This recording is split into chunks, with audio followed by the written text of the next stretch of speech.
Disclaimer, I don't own any of the footage I may or may not show in this video. I'm also saying my semi-unbiased opinion of the show, so for all of you freaks who are opposed to opinions, you better leave. Thanks. Helluva Boss is a good show, and dare I say, one of my favorite series on YouTube since Hellsing Abridged. You Protestant fuckbucket? For those of you who don't know, Helluva Boss is a quirky, hilarious, and weirdly heartwarming animation by VivziePop. I honestly don't know the rest of the deets, I just know that's the channel name. In the show, there are 4 main characters, Blitz, Moxie, Millie, and Luna, and they own a company called IMP, or Immediate Murder Professionals. And their job is just that, they murder people. But it's contract work. Unfortunately, they can't just go around mindlessly killing, but hey, they are professionals. Blitz is the CEO of IMP with Moxie and Millie. Okay, just a quick word here. Every time I say Moxie and Millie together, I'll just say M&M, because A, that's their nickname, B, it's shorter, and C, M&Ms are amazing. Except Peanut, get the fuck out of here. Being the assistants in murder, and of course, Luna being the quote-unquote receptionist, even though for the most part she has the personality of a 13-year-old girl who just discovered My Chemical Romance, and now she thinks she's not like other girls. I'm sorry, MCR, I like you, don't hate me. Overall, I think the characters are well written, and the voices suit them well. Blitz having your average Joe voice, Moxie sounding like an annoying loser, me, Millie having a sweet, upbeat, southern voice, and of course Luna with her angsty teen voice that we all know and love. A bit too much. There are a few side characters across the show, but not really enough at the moment to monologue about, so maybe in another video. Pilot. So the pilot isn't anything special. I did quite like it, and it got me hooked for some more, so I guess it did its job well. It introduces the characters and kind of what they're all about, the company, and so forth. I personally feel the pilot didn't have a story arc to it, but it didn't really need one, because if a pilot flops, why invest so much time into a storyline if you're never going to work on it again? So it's just a compilation of mini character arcs and cutaway gags.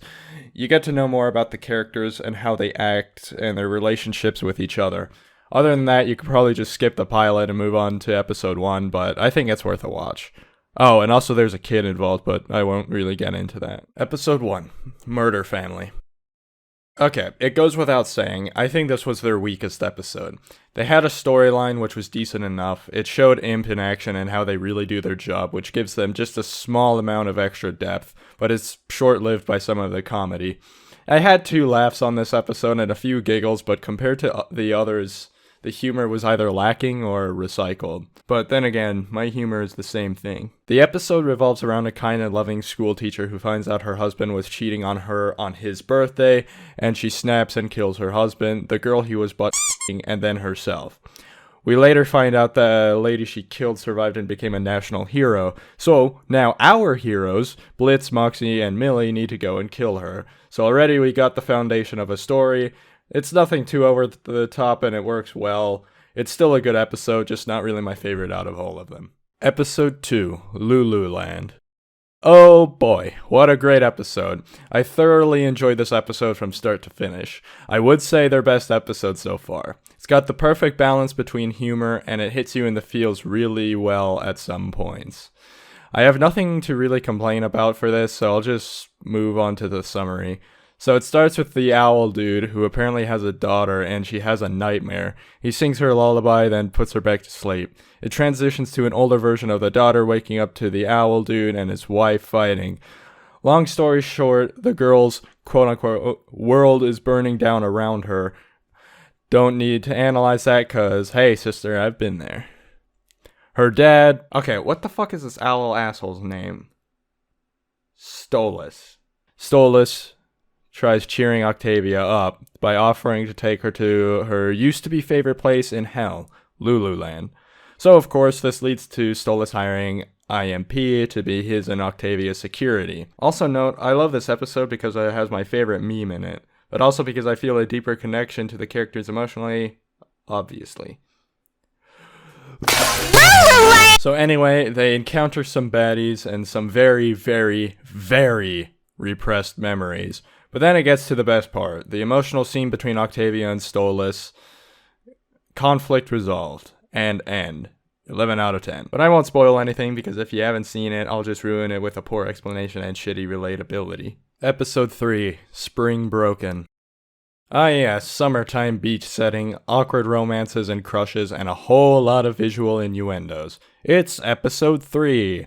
This episode was good, but of course it's not without its hiccups. There is a conflict thing I don't think got resolved too well, and I ain't no Christian boy, but there's only so much sexualized stuff I want to see in a cartoon. I was basically watching a softcore Game of Thrones episode. Which is ironic because I never watched Game of Thrones because I think it's overrated and I'm too lazy to watch it. Ever. The story follows the gang running into one of Blitz's old flames, a famous pop star called Veronica. She's apparently some stuck-up asshole holier-than-thou kind of person. Then, looks like there's a love interest. Haha, Luna, you poor fool. Blitz challenges Envy Adams to a challenge! It's basically who can kill or fornicate with more people in a certain amount of time. Oh, also, I forgot to mention that Moxie gets the shit kicked out of him, and that filled a void in my soul. We then find our daring heroes being overconfident as usual, only to realize they are getting bamboozled by Veronica. They, of course, try to find a way around this. Fast forward to the continued love interest between Luna and Vortex. Blitz is an overbearing father, and Luna being the rebellious daughter. They continue this development, and I won't lie, I got a little bit emotional about it. And Blitz and Luna have a fight. Moxie gets drunk and gets almost eaten alive by Squidward. Millie comes back as the badass girl and tears it to pieces. That about concludes that. I will say, though, I found the ending a bit underwhelming this episode because... spoilers. Seriously, if you don't want to hear this, skip to the time shown on the screen. The conflict between Luna and Blitz gets resolved instantly. I thought they would have had some kind of touchy apology at least, but it just kind of ended abruptly and not even with a sorry or awkward yeah. Hey guys, I just wanted to say in editing I watched all the episodes again and saw that Luna did try to apologize to Blitz, but he cut her off and ignored it and went to kill something. So forget what I said, there was an attempt to resolve the conflict.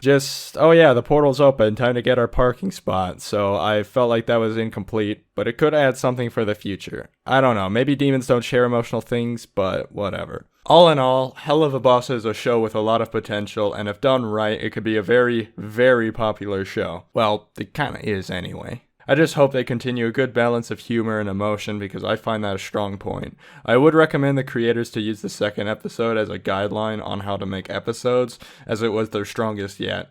I would love to see more stuff on the relationship of Blitz and Luna. Anyway, this is one of my favorite shows since the pilot, and I hope it really goes well. Thank you all for watching, and I hope you enjoyed and took some of my poorly written views into account.